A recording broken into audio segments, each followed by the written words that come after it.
Hello and welcome to the C-Suite Sessions. I'm Andreas Poros. I'm the founder and CEO of a business called Greenlight. My name is Terry Jones, and I'm the founder and the chief executive of ThinkTribe.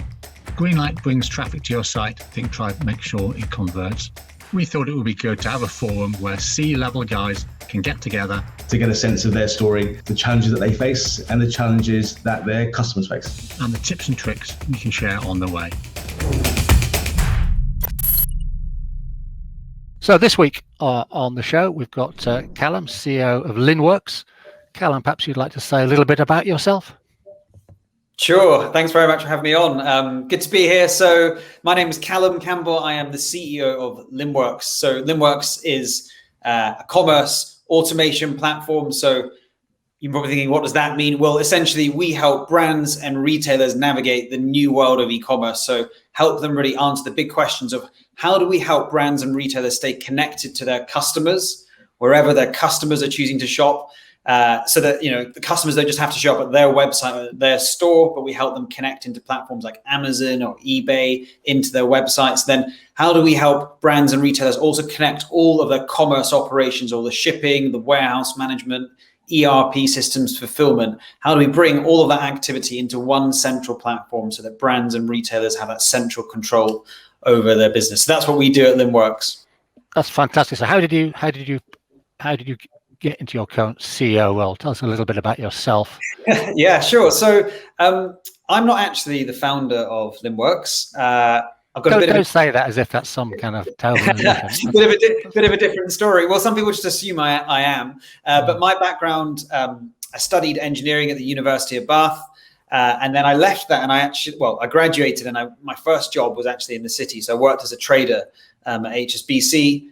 So working in emerging markets, FX and interest rate products, trading those. But really for me personally, my ambition was always around starting businesses. I'd always been relatively entrepreneurial, had a few kind of ventures when I was younger. And so that was the thing that I always wanted to pursue, despite the fact that I went into kind of a job in the city originally. So did a few years in the city and then left to start the first business that I started with a friend of mine, a guy called Warren Spokes.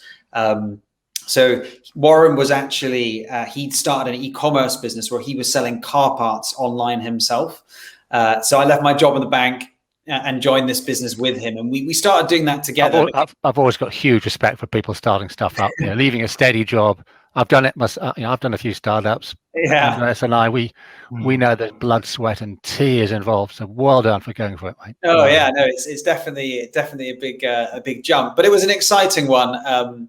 I was 26 at the time, and it felt like the world was our oyster kind of thing. So, joined this business with Warren, but quickly we recognized that actually the big problem in e-commerce that we saw, or the big opportunity, was really how do we not only just sell parts online ourselves, but how do we help big vehicle manufacturers move to sell parts online themselves? So many of them were operating such kind of old-fashioned business models and supply chains, and the way that they went to market was becoming increasingly outdated, and they knew they needed to adapt and change. And so we started this business called Autonative, and Autonative really existed to help vehicle manufacturers kind of win in this new world. And so, we won some early contracts. It grew really well, and that felt really exciting. We were delivering data services and software to these vehicle manufacturers. And then from there, we built a partnership with Linnworks. And we were using Linnworks software at Autonative, and we were selling it to our customers because we thought it was a great product. But we just had so much conviction around the product, and we built a really strong partnership with Linnworks that we ended up buying into the company. And at that point, I joined in 2017 as the CEO of Linnworks, and really made that move because, firstly, we loved the market that Linnworks was in. We knew e-commerce was here; it was here to stay. It was the future. Yep. But then, secondly, we love Linnworks and we love the product. It had so much potential, just in terms of. You reminded me a bit of that guy who bought the shaver company. What was that famous advert from the past? Victor, somebody or other. I loved the product so much, I bought the company. Well, it was basically that kind of story. So you merged into those guys. And Callum, when you joined Linnworks, how many people were they then, and how many people are you now? That's a good question. I'm not sure the exact headcount then. It was probably around in the order of 70 to 80 people, I think then. Wow. to that kind of scale. So it wasn't tiny, but it was growing business and exciting business. And I think so now we're around 175 or so. And was there any politics? Who was the CEO that you were nudging to one CEO side? at the time was a guy called Fedor Zuba, who was the founder, and he wouldn't even call himself the CEO. He's an engineer. He's a really creative guy, just full of brilliant ideas, and really he loved doing the engineering type stuff and not really the CEO type stuff.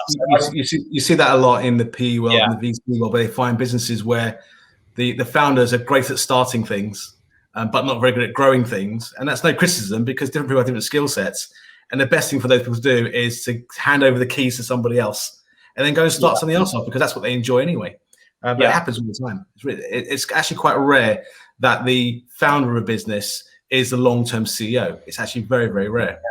Totally. I think we kind of almost adopt the mindset that they are, because we think of Zuckerberg or Bezos type characters, but it is relatively uncommon. And so, I joined, and Fed had founded the business, done a really good job, built a really good product, and but it just felt like a natural thing for us to, for me to take on that role. And so, he and I have a really good partnership. He's still in the business today.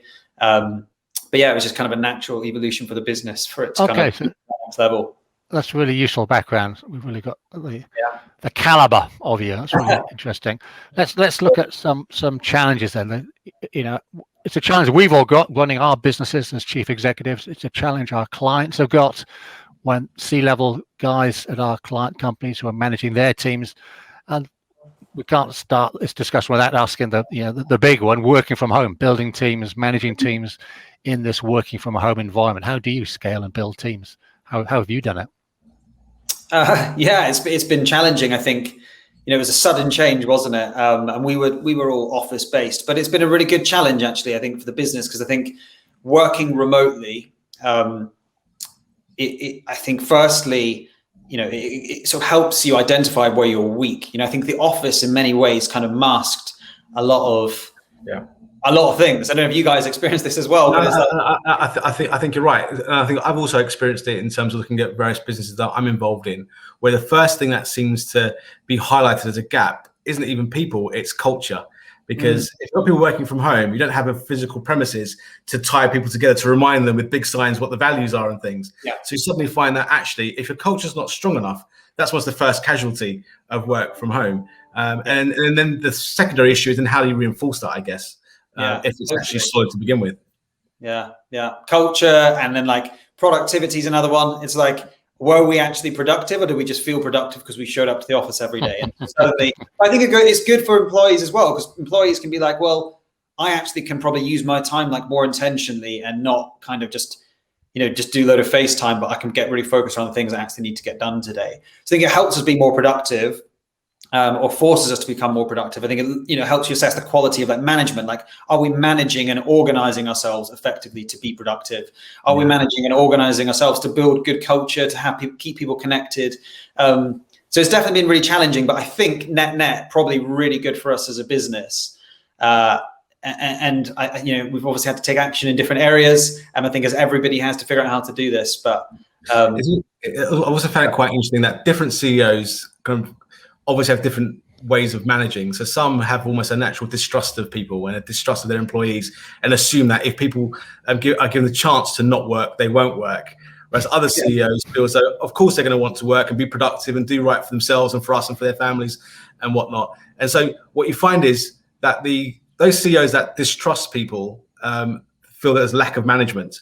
But actually, management's not really the issue. It's more about an issue of governance, just making sure that people are doing the right things, are being productive in the right directions. And for me, it's been more a case of, I'm not worried about managing people. I'm more worried about the overall governance structure. How do you make sure that you're all heading roughly in the right direction? That for me has been the big challenge. In the managing bit, people will manage themselves. And given half the chance, they'll do what's best for everyone involved. And you have to trust people. Because also, it's the whole thing where if you didn't trust people to work from home, how then would you trust them to sit in the office when they've got access to YouTube and all these things where they don't want to work? They won't work anyway. So you can't force people in the office, make sure they're working. It really is crap, isn't it? Yeah, absolutely. I think the point around management is definitely one where more to your point, not so much about checking in on people. I think if you've got a healthy culture, then you should be recruiting the types of people that want to be part of the company. But how well do we communicate what's expected of people to them? How well do we set them up for success? How do we do really healthy forms of management effectively? And I think, it just exposes all of that. So totally agree there. Do you, Callum, think that you see and have interaction with fewer of your employees now within lockdown than pre-lockdown? Yeah, that's definitely one thing actually as CEO that I think is more challenging for me, in the sense that when we're in the office or in our different offices, I would get a chance to see almost everybody and just touch base with people in a quick 2 minutes here and there. Whereas I think now most interactions these days are sort of really intentional around an initiative. Exactly. And it can become transactional and so it's almost like, unless it's like a global dial-in, you're not necessarily connecting with everybody in the company in the same way that you did. So I think that's definitely something that's been lost through everybody fully remote. Yeah, you can't be that unintentional around in the kitchen.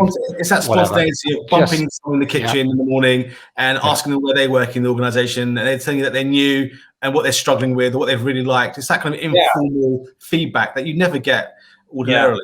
I've definitely found the same thing, where my interactions with my direct reports has increased massively.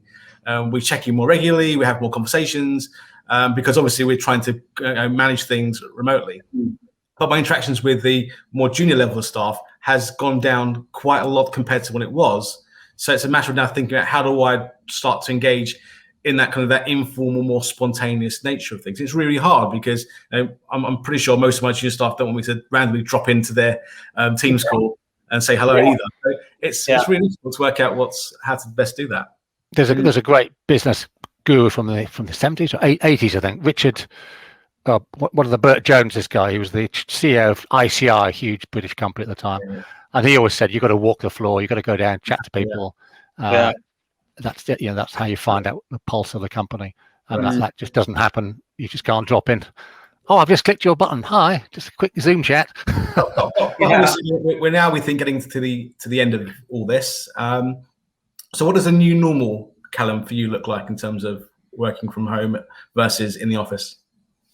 Yeah, I think it's probably the way that a lot of people are thinking, but I think it's something that's framed around trying to maintain the kind of good things that we've learned through the whole kind of full remote experience, but also, I guess, getting back to some of the stuff that was really good before. So for us, I think it's about predominantly, we will definitely be flexible and give people room to work from home. One of our core values at Linworks is all around freedom. Really believe in building the platform for people to figure out how does professional life look great for them. So definitely want to give people a lot of flexibility and freedom. But at the same time, I definitely have a lot of conviction that we as humans, we operate really well in rhythm and we operate well in community. And so I think we've got to find some way that we do come together in some kind of, common frequency. We see each other in person, we have some fun together, we interact, and we build those relationships. Because otherwise, people will just inevitably feel more disconnected from the company, from their colleagues, if they're not. We're social beings. We need that social. Yeah. Am I right that your office lease came to an end during COVID? So you lost one office or something? One of them did. Our central London one did, but we've got offices, in a few different locations and in North America as well. So we still do have office locations. But I think as the leases expire, it's likely we might take on different types of spaces that are far more centered on collaboration and meeting together rather than just rows of desks. Yeah, I do think there's probably a gap in the market now for someone to go and buy up a bunch of office blocks and convert them into new types of working environments. Particularly with one floor being a bar, almost certainly, and then more kind of informal breakout spaces, almost like how members clubs work a bit, where it's a bit more relaxed. But if you need a meeting room or a boardroom, there's one somewhere in the building, and maybe people pay for that in some kind of subscription basis or whatever it might be, so that you have multiple access to multiple offices around the country, perhaps.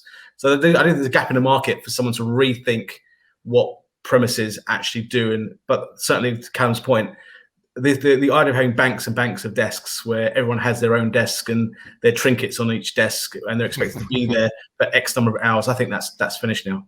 I do think it's finished.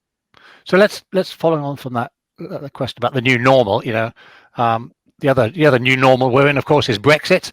Is that been and gone and impacted any of your clients and it was nothing at all, or is it? Do we have to plan anything for Brexit into the future?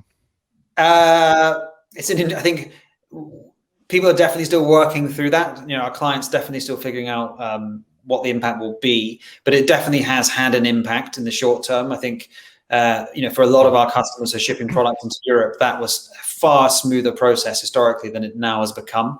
Particularly for businesses selling lower average order value goods. If you're shipping product into Europe now, and you've got to fill out paperwork, and potentially, the buyer has to pay charges on the other end, then, just the overhead, on some products, it doesn't really make sense to be shipping. On low value to killers now. I mean, I've got a vested interest because I live in Canterbury and we're not far away from the M2 to Dover, but actually, I was walking on the cliffs, the White Cliffs, on Saturday, and Dover was really quiet.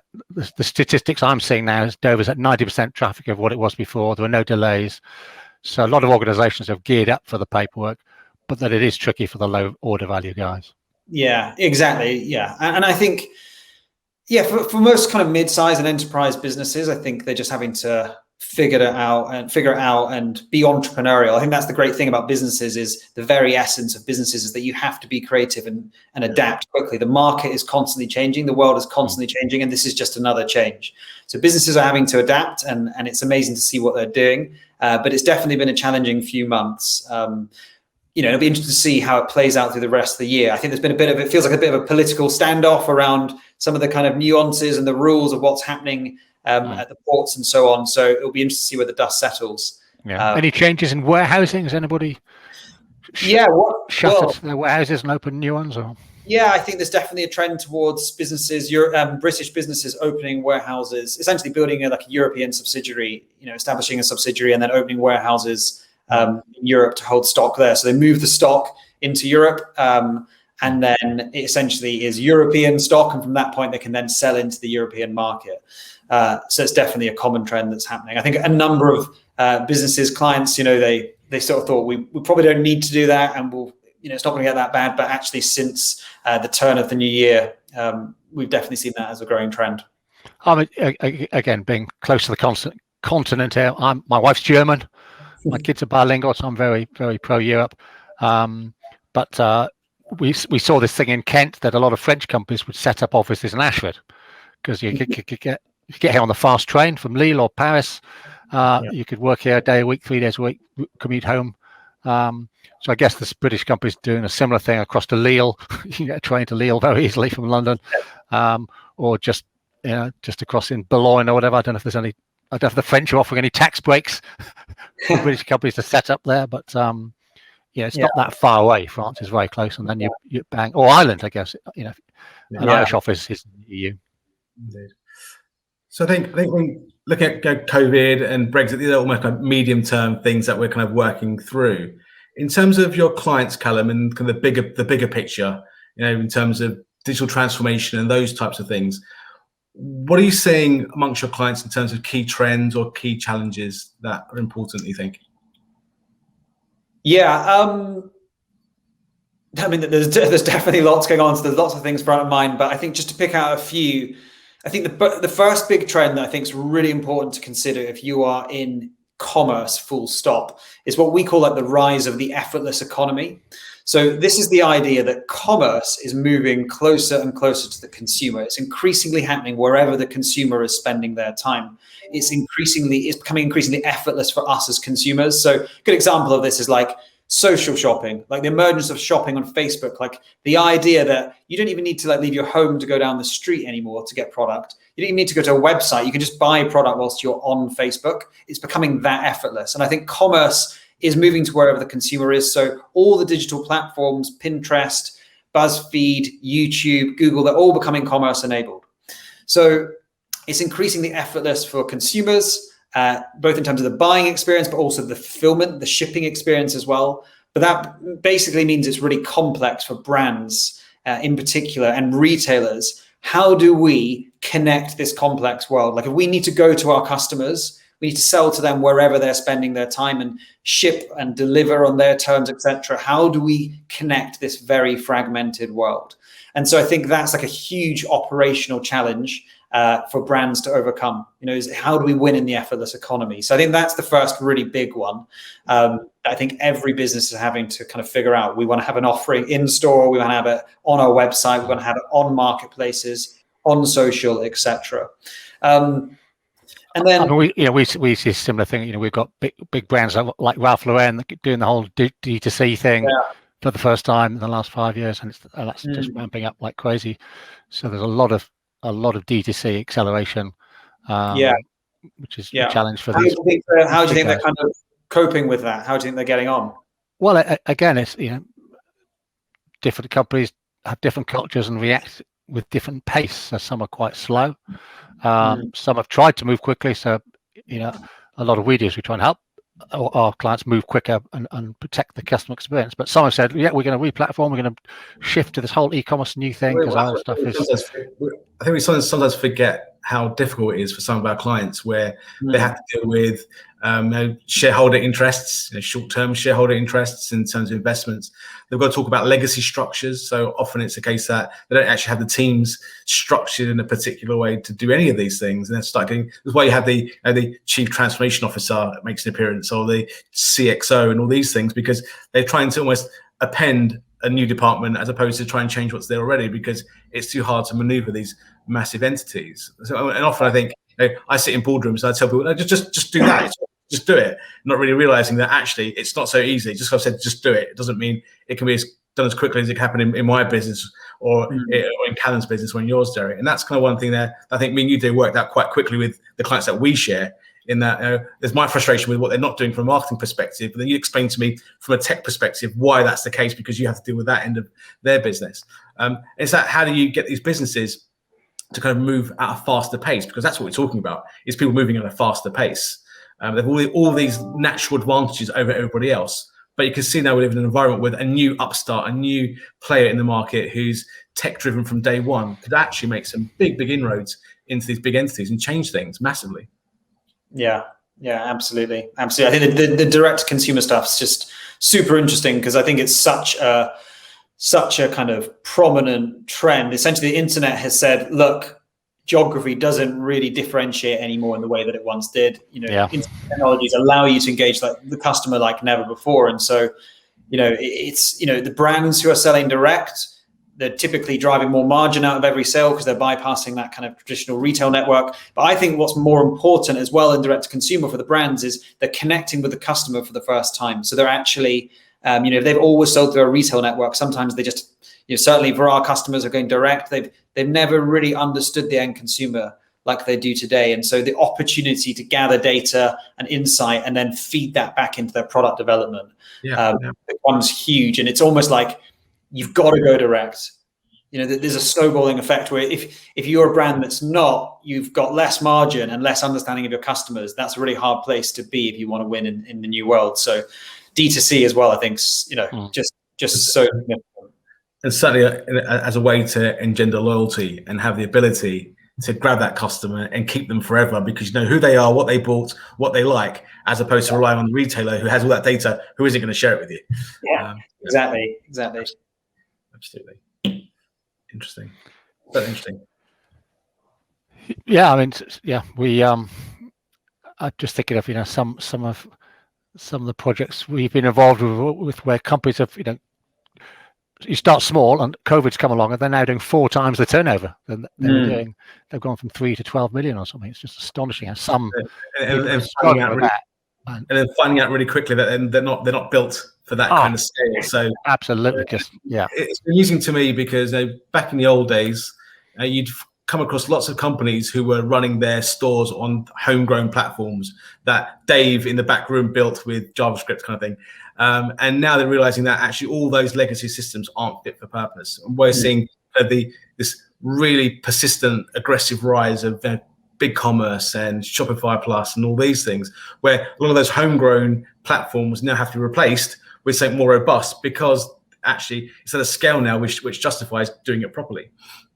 So we've seen that massive transformation through COVID, where you're finding people that had no intention of investing massively in their platforms or technologies now coming into the market and saying, okay, I need something that can do X, Y, Z, which has been fascinating and has actually helped that mid-market grow, which has needed to have a bit of extra injection over the last couple of years.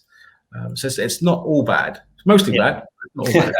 No, for the middle market, it's definitely good. I think it's allowed them to punch above their weight if they can be a bit more nimble, if they can re-platform and do some new things more quickly than the big guys. And particularly, certainly, you're seeing some really interesting things happening. So, for example, certain entities that used to sell food and things to the restaurant trade, because they couldn't do that anymore, had to practically overnight create consumer apps and things. There was one that I saw where they were massive suppliers of fresh produce to restaurants, and obviously that stopped. So they took their app and they relaunched it as a consumer-facing app, but you wouldn't know what the total value of your shopping basket was until you actually put the order in. They'd say, "Thank you for your order. You owe us X £100," because they had no mechanism of adding it all up. And also things like, if you're buying strawberries, you couldn't ask for a box of strawberries. Or 3 kilos of strawberries, because the drop down was 3 kilos, 5 kilos, or 10 kilos. How many strawberries do you want? So you've got consumers buying like 10 kilos of strawberries because they can. But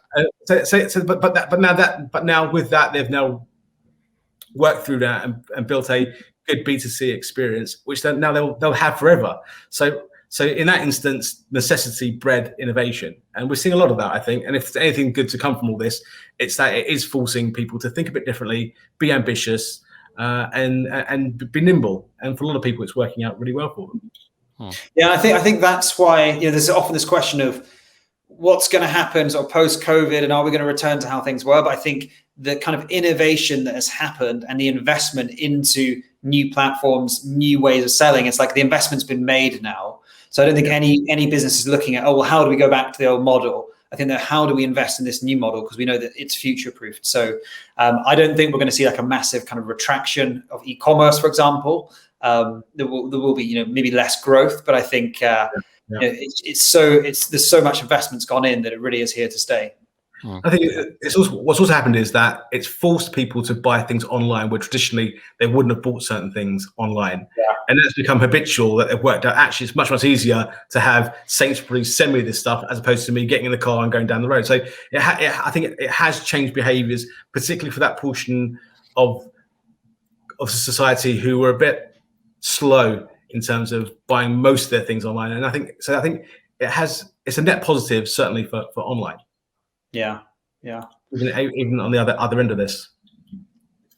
Yeah, I think the third one, the third sort of trend that comes to mind is the kind of rise of the effortless economy, the D2C, and then the third one I think is really interesting to watch is also the kind of growth in marketplaces as well.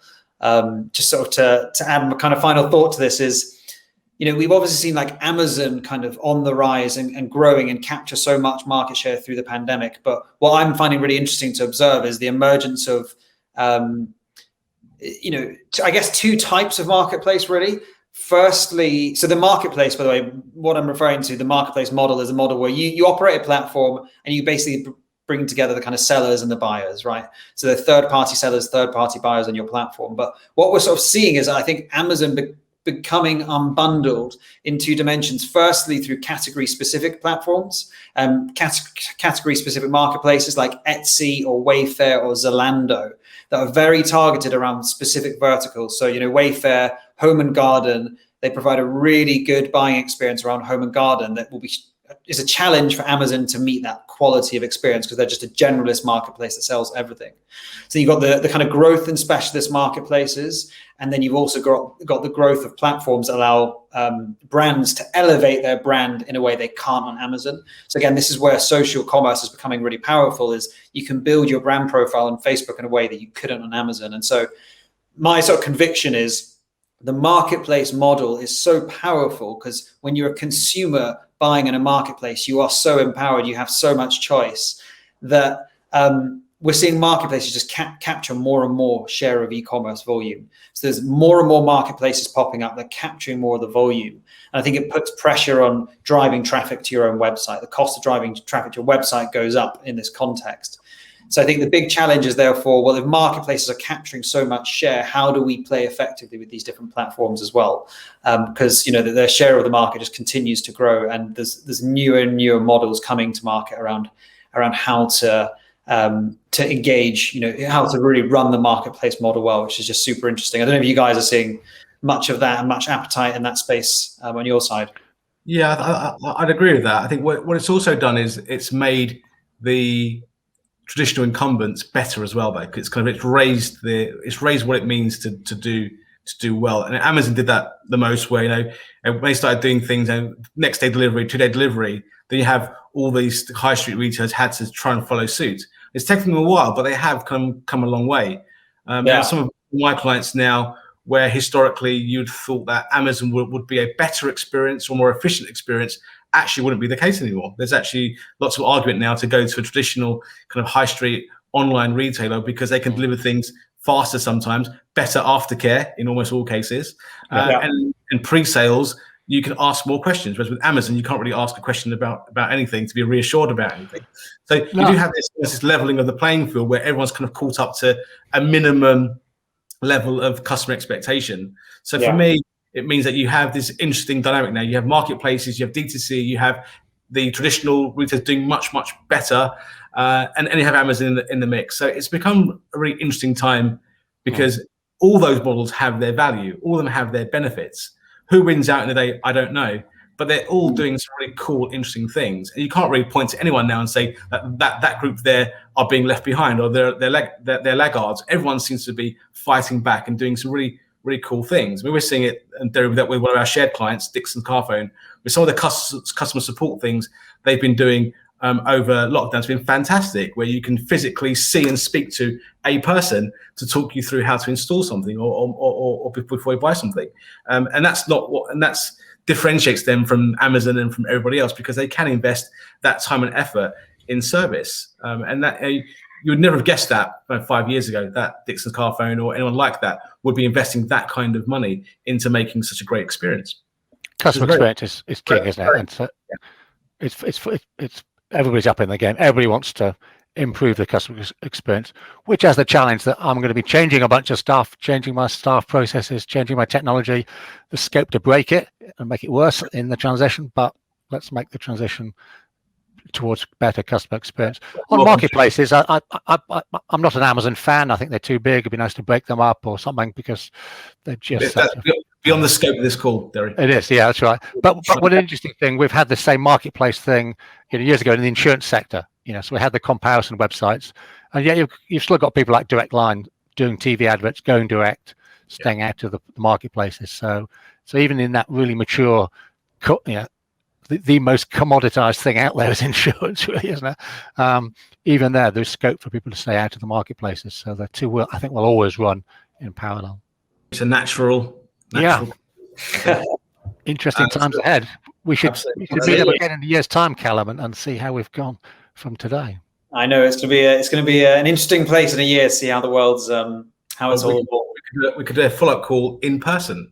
That would be novel. Absolutely. Indeed. So I think that just leaves us to thank Callum very much for his time. Great. Thank you. Cool. Yeah, thanks very much for having me on, guys, and really enjoy the conversation. Cheers. It's great to talk again. Thanks, Callum.